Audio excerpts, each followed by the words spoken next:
Like so many numbers are being thrown out, but it's absolutely absurd the numbers that Tfue and Cloakzy have put up, and along with numbers that we discussed about, Myth and Hamlinz coming into this series are going to have to not just win one best of two, but two best of twos, of course, coming in through the loser side of the bracket. A lot on the line, but it is time for the grand finals of Friday Fortnite week number 9. If you haven't done so already, make sure to tweet out the stream, get your family, join them alongside your computer screen, and let them know what's about to go down. Tfue and Cloak, Myth and Hamlinz, boys, where we dropping from either side? Well, it looks like FaZe Park. Pleasant Park for TSM. Shifty Shafts for the FaZe boys. So obviously bringing out their inner ninja hysteria, going over towards Houses, pushing into Shifty, and then from there they can go greasy over to Tilted. But of course, Myth and Hamlinz choosing Pleasant Park. Now, I assume the only reason why they decided to go here is simply because of the bus trajectory. We saw them drop right away off the start, and obviously proving kind of fruitful here, as we are going to see 2 knocks, or 1 knock at least, come in, and of course not coming in on Cloakzy's side. But Legion, how do you feel about the drop over at Pleasant? I think Pleasant's an interesting drop. We've seen a lot of teams over the course of the past, really since Friday Fortnite started, avoiding Pleasant Park. But when you have experienced players like Myth and Hamlinz, they know exactly where they need to drop to get those initial weapons. They know where they're going to be able to get those chests as soon as they land. So there's no fear. Wherever they feel most comfortable, where they feel like they're going to be able to get the most engagements off the rip, I really feel like Myth and Hamlinz tonight, really TSM for both duo squads, are feeling themselves here in these matchups, especially when you're playing player 632, who apparently was actually looking at his cell phone during that engagement instead of firing back at Myth. So that's what we like to see here. 2 kills now to 3 kills over on the FaZe side. FaZe, of course, landing Shifty, doing exactly what they do best, which is starting with that passive drop. If they get some kills in the beginning, that's great for them. They're not really looking for that. They're looking for those later engagements. But right here, you're going to see him absolutely body with that green BR. My goodness, Landon. It's going to be a great grand finals. Oh, it is. Both of our teams hitting shots very, very early. And, of course, we talk about Tfue's overall ability as a player. His gun skill is absolutely absurd. And, of course, alongside of him, he does have his trusty, loyal teammate in Cloakzy also finding some eliminations as well. But regarding the initial drops, at least based off of what is typical, right, when it comes down to the overall game of Fortnite, landing Pleasant Park over Shifty, without question, is the more aggressive play of the two. So one thing that's interesting that we've been kind of critiquing over the past few weeks, Taylor, has been TSM's early drops. And that's really been based off the factor of them landing in high-profile areas, not outskirts plays, but hardcore inside of Salty Springs, hardcore obviously inside of Pleasant Park, and hardcore inside of Retail Row. They've been one of the teams who hasn't transitioned into more of that passive play. They've been kind of hanging out with the same strategies, and granted, it's worked from time to time, but they've also seen a little bit of struggles, in past tournaments, placing top 12 along with the other TSM squad in week number 8. It's worked out for them from time to time, but like I said, it's also kind of hampered them in some situations. What's your overall thoughts about them landing Pleasant Park? Do you think kind of heading into it was a good idea to kind of initiate the pace early? Because you could argue facing off against a squad like FaZe, you have to set the tone in a pretty early way, especially with how many kills these guys are always putting up consistently throughout a match. Yeah, I totally get it, but they're not thinking longevity here. I mean, you got to be thinking, going from Pleasant Park, where are you heading to? You're going to Loot Lake. Of course, this early in the game, Loot Lake isn't the area you want to be at. You want to be hitting up areas such as, of course, maybe Salty, Tilted, maybe even go to Greasy Grove, for goodness sakes. But Tfue, Cloakzy, they come out of Shifty with a lot of kills, sitting at 7. You see Cloakzy stalking his prey over there in the building, not taking the shot just yet, which kind of surprises me. It looked like he was kind of open to land that shot and get an easy knock. But now they're going to be going into Tilted. They're already sitting 4 frags ahead of the TSM boys, heading into Tilted to pick up even more frags, relatively safe on top of that hilltop. And TSM, now they're going to waste a lot of time rotating over. Yeah. They just wasted too much time, and honestly, Pleasant, yes, it was right off of the rip, at least of the start of the jump, but I don't think it was worth it. Oh, yeah, I think that's a very fair estimate to say it, especially with the score totals, right? FaZe, they go toward what is typical as the least of the two favorable spots when it comes to the population. They walk into Shifty Shafts with an advantage, and also the advantage when it comes down to map positioning, like you just mentioned as well. So now here in Tilted Towers, of course, the long shots from the backside of Cloakzy and the aggressive rushes coming in from Tfue. That's what this duo likes to do best, and here comes the rush. Here comes the sprays, and can Tfue find this elimination? Great builds coming forward, along with the pump shot, 88 damage to the backside of Mr. Random Joe 463, as that's going to be, 5 kills already for Tfue, about to make it 6, heating up early, and this is going to really spell disaster for TSM. If you're a fan of this squad, this is the exact opposite of what you want to see and what you can afford to see. I agree with you, Taylor. It seems like landing Pleasant Park is so risky because you're not going to have a lot of engagements after those initial ones. You've got a long way to travel on this map, and of course, you're seeing with that Shifty, which I believe is pretty much your favorite place to land. It is. That's just going to put you in such a better situation whenever you're trying to fight out these battles here in Tilted. But of course, you're going to see Tfue just building up, once again, patiently waiting for his teammate to get there for the assist, drops the C4, says goodnight to that other knight, and that's going to be another one down here. That's going to be 5 and 5, 10 to 4, starting off your game one. Oh my gosh. And I believe Hamlinz actually going down the stairs, went down too many flights, and unfortunately has been taken down. Of course, is knocked for the time, but is not officially eliminated. That is so unfortunate. As you notice, Myth has to kind of stray away from Hamlinz, leaving him at bay to try to go for as many fights as he possibly can. Thankfully, is going to be here for the res, and is obviously very excited that Hamlinz is still alive. But, man, what an unfortunate drop there from Hamlinz. Another situation to where they could contest FaZe in certain fights. But now you see FaZe. I love this play from them. They're inside of Tilted Towers, and they're already starting to stray away. Hey, we've found as many engagements as we needed to here. You guys can kind of hang out for as long as you want to. We're rotating, and now they're going to have full access to the entire eastern portion of the map unless TSM goes alongside it, which it looks like they're at least going to be transitioning out.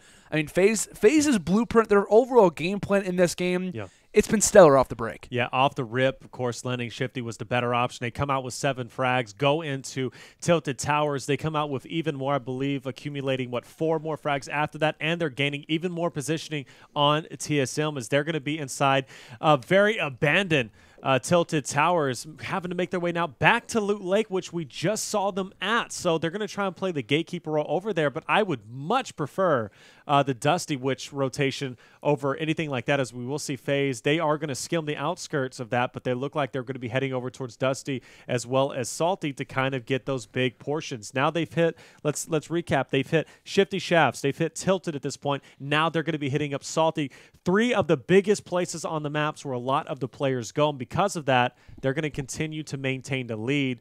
And, of course, we saw Hamlinz go down. That shifted the momentum quite a bit and slowed down TSM overall. But luckily, they will find an engagement over here at the buildings on Loot Lake. And that's kind of going to keep them afloat overall and kind of manage a little bit of the damage overall that FaZe has been putting on them. And actually, Myth and Hamlinz got pretty lucky here because this format of a tournament, it's kind of more of like a free-for-all style. If you have to re-rotate to the same positioning, that usually means that you're in a bad situation for you and your teammate. You see them go back to loot. Fortunately for them, there is a squad that manages to be there that second time. If not, you're looking at Cloaksley and Tfue just kind of trying to find where those remainders are going to be playing on the outside of the circle. They're in a way better situation, okay? I played a lot of FFA in my days back in the day with headphones in tournaments. Whenever you're constantly having to re-rotate to the same position, you usually lose the game. But luckily, Myth and Hamlinz are just lords, so they can do whatever they want. They're good to go. That's very true. Of course, we talk about both of our competitors, pro Fortnite players for their respective organizations. They have been in many, many grand finals. Take a look at Cloaksy's screen. He's actually spotted a shopping cart. Some player desperately trying to find as many items as he possibly can. And Cloaksy getting murdered there. Clean up in aisle 3. Lots of really gore happening here in Dusty Divot. That's exactly what Cloaksy can provide. A lot of damage about to go down here as these players desperately just trying to get out of the storm. They actually rocked their shopping cart just to try and stay alive, and Cloaksy is about to make their overall day just a little bit worse. Of course, tossing out that C4, going to eliminate the structure and try to go back to things from square one. Shots coming out, looked a little bit scary there for a short time, but we'll find the elimination in the end as he is now up to 9. Most eliminations, not just for his team, but for the entire lobby in total, and also more kills than TSM combined. 15-8 overall is going to be the score as FaZe is looking like they're not going to be slowing down anytime soon. Of course, they haven't even hit Salty at this point as they got a little bit preoccupied with that fight over in Dusty. And looks like there might even be another player in here, but no, it's not. He just doesn't want to go through the front door. He's going to use C4 to kind of blow it up so he can have free reign to get in there. Opts to leave the med kit behind to keep the slurp juice in his inventory. A very interesting play overall. What do you guys think about that? I mean, would you prefer a slurp juice over a med kit? Well, first of all, he drops the slurp for his teammate because he knows he's got to get back to 100. So the health's going to be key just in case they do get picked off by one of those rando snipers coming around the corner. But he's also got that. Know that med kit's also back there for him, so he drops both, which I find an interesting play because I feel like Cloaksy could have just made his way into that little box and then return. But hey, you know what? I'm not even close to being as good as these guys, so I can't really say why they're making some of these decisions, but Tfue holding on to that C4, Cloaksy with it as well. You know you love to see it. We saw some effective gameplay. Did drop that build earlier on that battle right outside of Dusty, and you saw what it did to that poor guy that was on the bottom, didn't even know where the shotgun blast was coming from. And it also looks based off the map that we're obviously getting, from time to time on Myth's screen, is it looks like Myth and Hamlinz making their way back toward Tilted Towers, and Tfue and Cloak actually going south just toward the kind of outskirts there of Shifty Shafts. So pretty interesting play from both of our teams. It could work out very, very well for TSM, and this could be their opportunity to really kind of break open this game. You could argue as well, being down the deficit that they are, would a split maybe be necessary? And based off of that recent play coming through there from Hamlinz, he could be trying to gain some vision and realization that, hey, maybe we should split, but where do I go to, right? He's inside Tilted Towers. He has the option for these engagements, which is nice, but if no one's here, it's about where these final teams, where these final squads could be at, because the zone, gentlemen, it's still wide open. There's still so many options where these players could be hiding, and funny enough, this is where FaZe likes to thrive. This is where they can always somehow find out where these players are. Another elimination coming through from Cloaksy as he has reached double digits. Yeah, and I kind of want to point out a little bit, go back to that the med kit, why he opted to leave it out. Actually, he has a campfire as one of his trap slots. Opts out of that because he has that. He wants to keep the C4, so he keeps the C4 where the med kit usually would have been. He goes and finds a chest. He finds some minis. He picks up the minis and trades the C4 slot for, or trades out his bolt rifle for the C4 slot. So obviously showing the importance of C4 in your inventory, especially for the FaZe boys. It slows down that tempo, it stops the pushes, and it also brings down a lot of structures that maybe you just don't want to have to shoot through or deal with overall. So showcasing C4 so incredibly important for these professional players to have in their inventory. Yeah, it looks like Myth, top of the mountain, definitely receiving some shots as he's got players toward his right and his left. Tossing out the nades to try and provide a little bit of support for Hamlinz. Of course, the C4 is out trying to eliminate all of those structures. That's going to make Hamlinz' life so much easier. Great play from afar coming through from Myth. I believe does have the backboard just toward the backside of his structure to make sure he can't be shot from his south side, or his north side rather. But here comes the fast-paced play. Like I said, having that high ground advantage is so, so important. All of our professional players especially are learning about that high ground advantage in those 1v1s in Playground, learning about what it really means to be in these build fights and what really, preferred items you should be using when it comes into fights like that as well. I know based on the, the Fortnite competitive Reddit, shout out to them, by the way. They've been really discussing quite a bit, and a lot of different posts saying, hey, regarding the playground, what it really means is totally changing up the meta for how players are entering in toward fights such as this. And you could argue building is such a huge factor when it comes into Fortnite, especially our Friday Fortnite tournaments as well. This could be the reason why we're seeing a lot of our players have so much more success, having a lot more collective plays when it comes down to certain things. As we see the nice edit actually come through from Tfue, but I mean, man, he just snaked in there quite literally. Yeah, goes for the FaZe inside of the wall, and he is just taking all these shots, making this player waste all kinds of ammo, a minigun or an LMG. He's about to say goodnight as, unfortunately, Tomato Man, for the second time, is taken down, this time permanently. Could you not say that out loud, Landon? I apologize, man. It's I know okay. it's Some a of our bit rough. feelings were hurt from the Tomato Man incident. He was smashed. I immediately regretted my decision. Mustard came by and just murdered him and his whole family. It was a terrible, terrible accident. It was just red everywhere. It was so much tomato sauce. I mean, they actually made a pizza in memorial. Instead of cremating him, they actually made a pizza out of him. So that's, at least there was some benefit there. But of course, Tfue Cloaksy. Were there toppings? Yeah, there were. It was pepperoni, which is exactly why the actually Tomato Town is now got a pizzeria. So 18 kills from the FaZe boys. TSM rocking 11. It's fun to be able to say their actual orgs at this point instead of just their names. Yeah, it's exciting for me. It is. It's a lot easier, a little less slurring by this time of the night. About 10 hours. Words are definitely slurring from now. Yeah, that's for sure.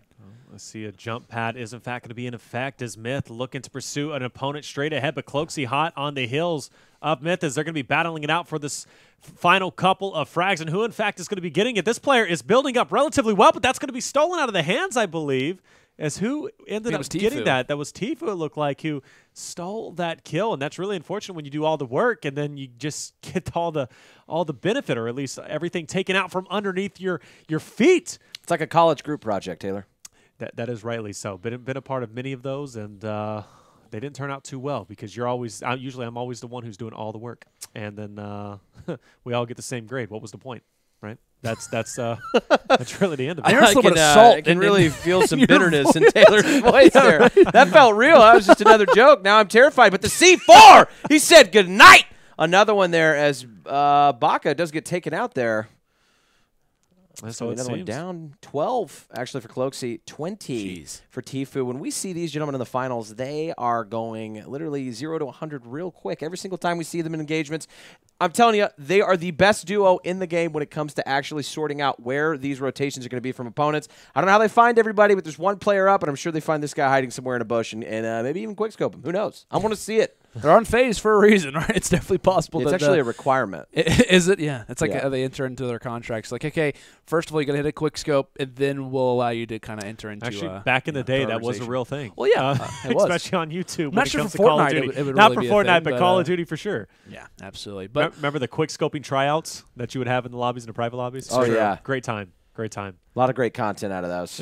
22 to 12, and of course, one frag still remaining. But you talk about a 10 frag lead for the boys of FaZe going into round number 2. They're just going to continue that second round playing the game that they know how to play, nice, slow, and just get the rotations in, where TSM is going to be forced to kind of make a couple of drastic plays, potentially split up, hit up a couple of hot drop areas. But we'll see how they're going to play it out, as this last guy is just chilling out, and he's probably watching the Friday Fortnite tournament. Like, oh my gosh, I forgot my tab wasn't open. I'm actually playing in the game right now. This guy's guaranteed hiding in Taco or something. You think or so? Underground. I mean, he's got to be somewhere in a weird position. Yeah. He's scared. Oh. He knows he's in a 1v4. I thought Tfue spotted him. He just when you really don't shoots hear at bushes. gunfire and you're the last guy alive on your team, and you're in the situation where there's 5 up total, you're thinking to yourself, yeah, that's definitely a whole squad.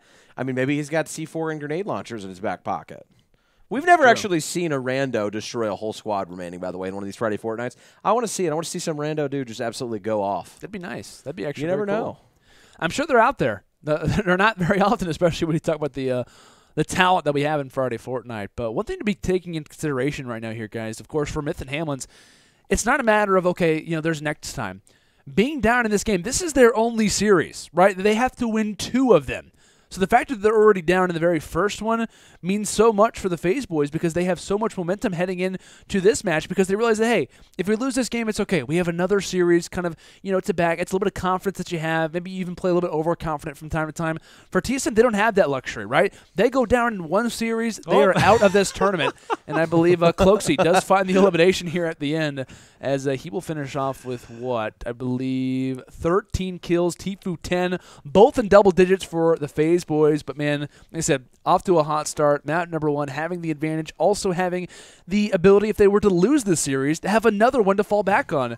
If you're a FaZe fan, you're feeling pretty good, you're feeling confident. Although if you're a fan of TSM, you're probably thinking, where are my boys dropping? What are they thinking? Like, what's really the ideal? What's the strategy coming in to map number 2? Split hot drop. It has to be. You're down 10 kills. You're playing against, obviously, the most victory-winning duo that we've had for all of our Friday Fortnights. Most decorated, yeah. Yeah, most decorated. They've got, like, badges and stripes, like a whole everything. We're actually getting them ribbons and that thing cool. Miss Congeniality wears. What is this called? Yeah. Are you talking sashes? Sashes. Sash. Yes. I love sashes. That'd be cool. There'd be a lot of sashes they'd have to wear, unless it was just, like, ribbons on the sash. That would be pretty cool. like a Rambo of sashes. Like Boy Scout material, kind of like? Oh, that'd yeah, be cool. kind of like that. Like satchel. Like a satchel. Now that we're going to Hangover now with the satchel. It's true. Well, you know what I'm talking about, like a burlap sack style texture. I know what you're saying, bro. I don't know how you make a sash like hardcore.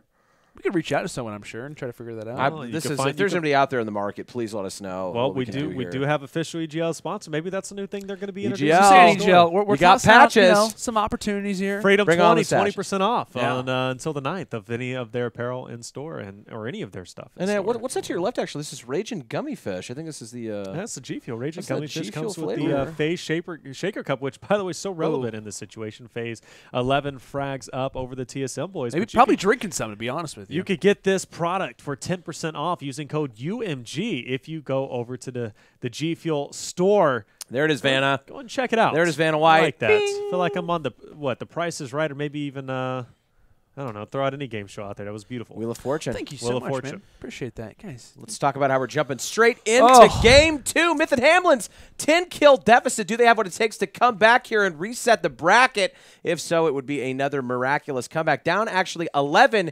Tfue and Cloakzy, of course, we're going to see them probably play their own game. Dropping safe here. Fatoli Fields, my favorite place to get some ravioli.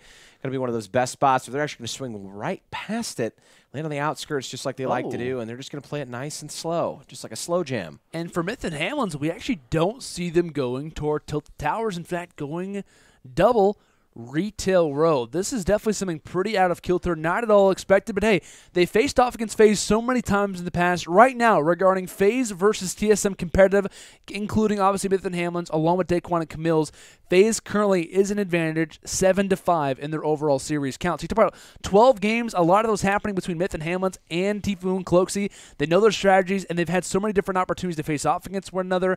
Myth and Hamlinz might be saying, hey, we faced off against them so often, we need to change up the strategy because Tilted has not worked in the past. However, for Myth, it's looking a little bit worrisome. Did not have a weapon and quickly trying to build up. Thankfully has a chest and gets a guaranteed item out of that.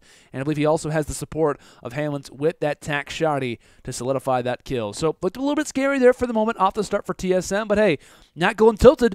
What's your thoughts on that? I know, Legion, you were saying split has to be guaranteed. Yeah, not a Tilted, not a split, but double retail. If you saw, it looks to be about 2 or 3 squads that actually dropped here, not including the TSM boys. So you're going to see Tfue, though, sneaking up with a nice shot there with that green burst. Spots another player, and it just seems like he's so accurate with all burst and single-fire weapons.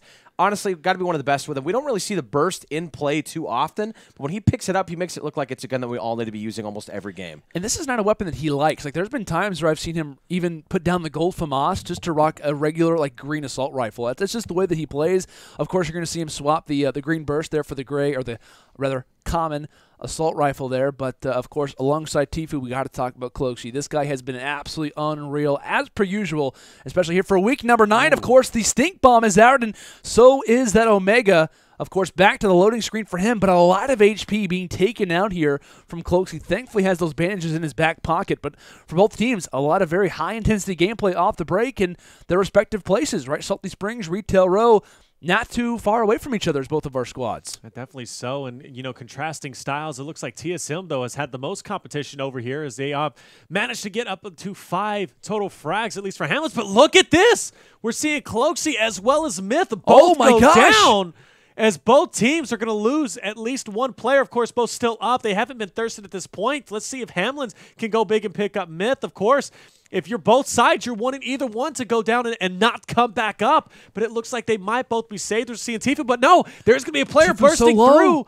Tfue will, in fact, be able to pick up Cloakzy in the end. Wow. Hamlinz as well. With a perfectly timed shot with that pump straight through their nose to build's going to go, gets an immediate one pump on that poor guy, and manages to get Cloakzy back up. Looks like we're going to have both of the TSM boys back up again as well. That was almost a almost a very ideal situation for the TSM boys. But of course, they do have 7 kills to the 3 actually out of the FaZe guys, so we're going to be able to see a comeback is definitely has a potential here. Yeah, and of course, along with that, right, I believe, 40 HP around there for both Tfue and Cloakzy. No shields either. So it's not really looking too pretty for those two guys, especially keeping in mind the landing zone that they are at right now. But here comes some more plays. Tfue has to go big, cannot afford to take even one pump to the chest, as looks like trying to keep in mind his teammate Cloakzy as he takes down 2 players, of course, both knockdowns. Where are the other players? Where are the teammates at? And just like that, the elimination comes through, and Tfue will get yet again another knockdown. This could be, upwards of 3 to 4 kills coming through from Tfue alone. Fantastic plays coming in from him, but there is still a teammate around. There is still a teammate near, and we'll see how FaZe tries to counter that final member. It definitely so is, man. You talk about a close situation on both sides, but both are able to recover. But with that being said, we saw a massive lead for the TSM boys in the beginning, but Tfue and Cloakzy have been heating up left and right as we see some great sub shots coming out from Cloakzy to take off that last remaining player, of course, that being the Tommy gun, just showing its full potential overall as they managed to tie up this game once again to continue that deficit for the TSM boys. And, of course, frags going left and right as we see now 39 engagements still remaining. Plenty of opportunity for TSM to make this comeback, but with both FaZe members being up and still continuing to get kills in Salty, they haven't even had to travel. Literally, everyone is running into them. They are indeed. And, of course, from long range, Tfue using that thermal assault rifle, absolutely deadly from long range when it comes down to those particular weapons. And here comes Cloakzy, the aggressor in this situation, tossing out the clinger to try to get a little bit of a line sight as to where these players could be, of course, rocking that high ground advantage as Tfue goes in for the potential slays. has that double pump in his back pocket. And we'll see if he vends to use it, trying to pad their stats, trying to pad their lead. And this is all good. If you are on the side of FaZe Clan, we talk about how this game is tied right now. That's going to be a permanent 11 kills down that TSM is heading into this game. They've got to be at least plus 11 to their opposite team's score when it comes down to this game. So having to play better, and they've got to be super aggressive. That's one thing that we notice, right? FaZe staying in Salty Springs, TSM quickly, as soon as they possibly could. Once the res came through from Hamlinz, they were good to go to try to move forward and make their way into other portions of the map. It's a great thing to see as the nice knockdown comes in for Myth, because they have got to get as many possible options for eliminations if they want to have a chance at taking just this game number 2. We keep seeing so many no ADS with that tactical submachine gun. You just saw Myth come up trying to assist Hamlinz in that gunfight. Guy just pops it out, manages to get a knock from across the map. And, of course, if they're going to want to come back here, they have got still a large deficit as FaZe Cloak and Tfue are keeping up with kills. You currently see 9 to 8. They're still down by a total of 10 kills. There's only 31 engagements left, which means Myth and Hamlinz are going to have to play flawlessly. And if you're Tfue with that thermal scoped, I mean, my goodness, he's an absolute monster with every gun, but you're seeing him pop 74, 87. Each time he gets a headshot, it's a possible dink. Of course, if they don't get the build around him, those are easy pop shot kills from him from across these maps. So, I don't know. It's actually 9. Counting's hard. FaZe up by 9 eliminations. Yeah, 9 isn't too much, to be honest with you. They managed to close that deficit down considerable amount. So 9 is still perfectly doable with the amount of frags remaining. We've seen it before, right? Where we saw, even in our previous game where Typical Gamer as well as Thief, they headed over to Tilted. We thought they would maybe pick up a lot of frags, but of course, Myth and Hamlinz headed over to Tomato Town and found everyone. So if the RNG plays their way, we could see Myth and Hamlinz pick up a considerable amount of frags. But with that being said, FaZe, Tfue, Cloakzy, they already know there's players up ahead. They're going to go for the push. And we also talked about, too, quickly regarding, massive leads. We actually saw the other TSM squad and Daquan and Camille's have a massive advantage versus Tfue and Cloaks to actually get into the grand finals. I think they were down 15 heading into map number 2. They were down 9 kills in the final 30 and managed to pull off one of the most insane comebacks in Friday Fortnite history. Of course, they're here for a reason. It hasn't been all, pretty moments for the FaZe boys. It's been a very hard grind getting their way into the grand finals, and of course are only one map away from locking this one down as players start to make their way down the hill. It's going to be Tfue peppering them with constant 37 shots from that's going to be 100+ meters away as players are literally jumping off the map. They don't even want to deal with this life anymore. Tfue is absolutely destroying the opposition, but has to be very wary of where current opponents could be at.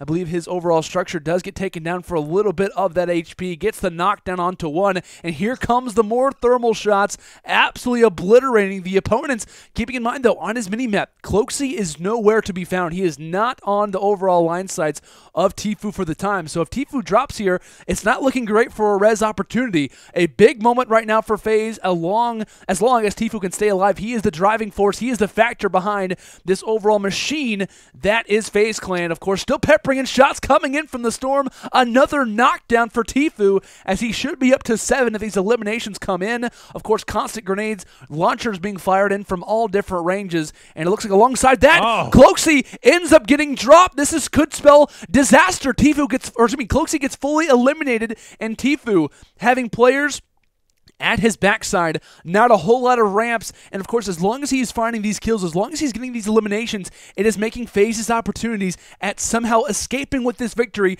so much better, and there are still enemies in the line side of Tfue. He is still seeing people that TSM is not. Yeah, literally peppering these opponents. I mean, you got to be talking about overall aggression. Tfue single-handedly keeping the FaZe boys alive at this point throughout this tournament, as we're seeing Cloakzy drop. Myth and Hamlinz, though, in a fight themselves. Still plenty of frags remain at this point, so if Tfue's not careful, if he goes down, TSM could very well set up a bracket reset. But with that being said, opponents are literally running into Tfue, throwing themselves, and he is just taking all of them. Of course, with a smile on his face, he knows he needs every single frag he can potentially get, but of course, it is in fact going to be slowing down for him. Now, he's got to start working on those rotations. TSM, the story's going to be on them at this point. They know there's a team straight ahead, but as I say that, Myth, he's going to be dropped. Oh my gosh, Myth does get taken down. Will he get thirsted is the question, and yes, he is taken out of the game. And now just like that, the hope of TSM fans everywhere relies on the back of Hamlinz. 25 HP, thankfully, has plenty of minis in his back pocket and has the campfire as he's going to desperately be hoping for some type of opportunity to get the remaining frags, the remaining eliminations in his team's favor. They've got to take down this series along with another to claim week number 9. And along with this, he's got to play aggressive. He's got to go for the rushes because if not, these kills are going to go other places. They're not going to go in his favor. And now he has 2 different enemies. He has the time remaining in this game and, of course, the boys in FaZe Clan. Tossing down yet again another campfire, trying to get as many line sights as possible. You know, you can start to argue in situations like this. Should you be using double campfires? At this point, it is all strategies to the walls, doing everything you possibly can to find as many kills as possible, having that high ground advantage, spawning players just below him, laser with that assault rifle, making it look absolutely easy. Of course, not a whole lot of ramps to his name, but along with that, we actually see Tfue getting another knockdown, one more in his favor, and honestly, any frag that he finds, any elimination that he finds could be it. Could we be crowning FaZe Clan as 4-time champions? This would be unreal stuff for these guys to literally claim 4 championships when no other team has even found 2. It looks like right now the stage is for Tfue, and he could be solidifying things yet again for the FaZe boys to claim another championship.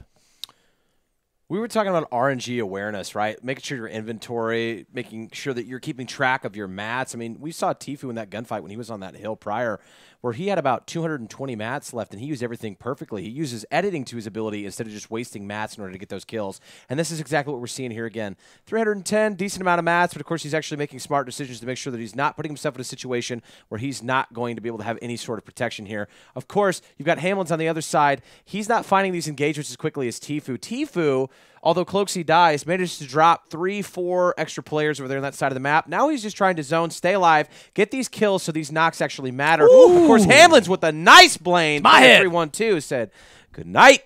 Yeah, and as we're going to see, they're not going to be fighting over fights. We see Hamlinz, he's finally going to get the elimination on 3 players, but Tfue answers back, getting an elimination himself. They're both fighting for kills, and man, you got to be saying, if you're a TSM fan, can he pull it off at this point? Let's get a scoreboard update and see where they're at currently, but I know they're just a couple of frags between each other, and now we're going to see, hey, Tfue, he's going to be forced to kind of use this medkit, get the full health to go for this last remaining push. But meanwhile, we're going to see Hamlinz. He's going to go ahead and push forward 36-29. That's going to be a 7-frag difference. There's literally only 7 frags still remaining. And there it is. One of the players is going to be shotgun. And that's going to be all she wrote. As now Hamlinz has no opportunity to come back. TSM has lost at FaZe. Are you going to be your 4-time champions throughout Friday Fortnite, totaling a total of what? 40? Well, how much did I say it was? $46,000 overall earned in Friday Fortnite. That is absolutely insane.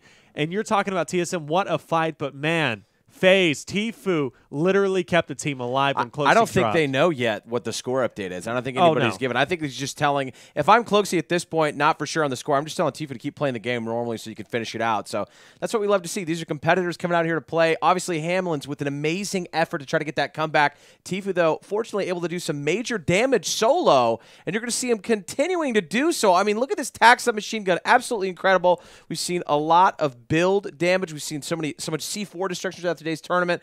A lot of really amazing players out here competing yet again, and the FaZe guys just continue to show that they are one of the best duos and the most winningest duos of any Fortnite events that we've seen. Yeah, it's unreal what really FaZe Clan has attributed, not just in Tfue and Cloaksy's play, but you talk about their overall presence, really just as a brand in compared to Fortnite. Their brand as overall in esports is truly unbelievable, and you got to give massive props, of course, to what is considered to be the best duo in all of Friday Fortnite, making constant runs in tournaments, yet again making their way into back-to-back-to-back grand final appearances, winning 2 out of the 3 of those, and in all 3 coming in from the winners bracket. This is unreal, the stuff that these guys are doing. And of course, in the end here, we get to watch one of the best, if not the best player in the world in Tfue show off his skills and close it out to solidify things. Really a fantastic tournament to watch. And of course, Tfue and Cloaksy, like I said, Taylor, 4 4-time champions. No other duo in Friday Fortnite has even won 2. Yeah. You want to talk about ahead of the game, how far progressed they are compared to every other duo. It's a matter of not who's the best duo in the world, but it's a matter of who can compete with Tfue and Cloakzy this week. They're at the top of the mountain, and they're looking down, gazing upon whoever could potentially get to the top. And then just when they think that there's the opportunity for them to do it, they're just like, yep, that was great. They're going to go ahead and pull a Jafar and just kind of push him into to the peak and say, good try.